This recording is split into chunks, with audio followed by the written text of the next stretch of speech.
Bu mahnını əslən Quba şəhərindən olan hal-hazırda qürbətdə böyük bir iş adamı Mətləb müəllimin adına ərz edirəm. Sən o qədər dəyərlisən, əzizsən, sənin qədər istəmirik hər oğlu.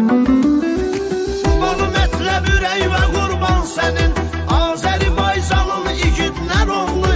Sən o qədər dəyərlisən, əzizsən, sənin qədər istəmirik hər oğlu. Qubalı Mətləb ürək və qurban sənin, Azərbaycanın igidlər oğlu. Sən o qədər dəyərlisən, əzizsən, sənin qədər istəmirik hər oğlu.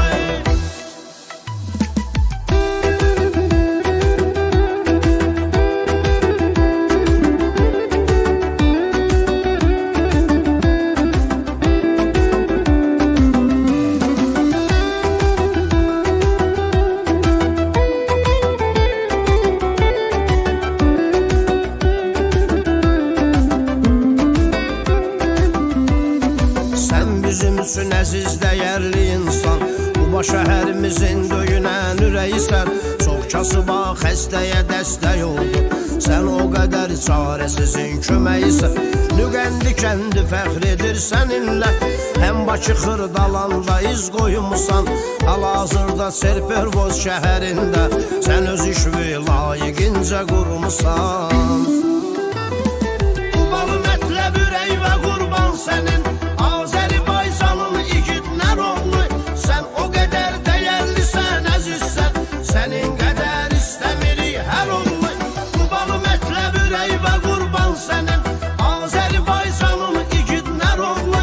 Sən o qədər dəyərlisən, əzizsən, sənin qədər istəmirik hər oğlu.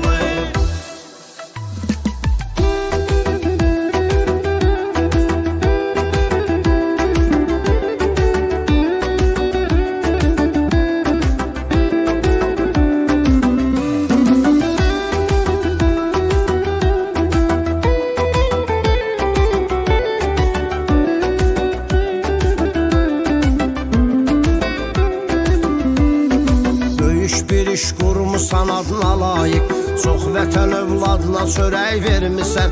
Kim ki sənə layiq olub işinə, güvənib o insana ürək vermisən. Zirvələrdə görək səni hər zaman, düz danışıb sözü və güvənən adamsan.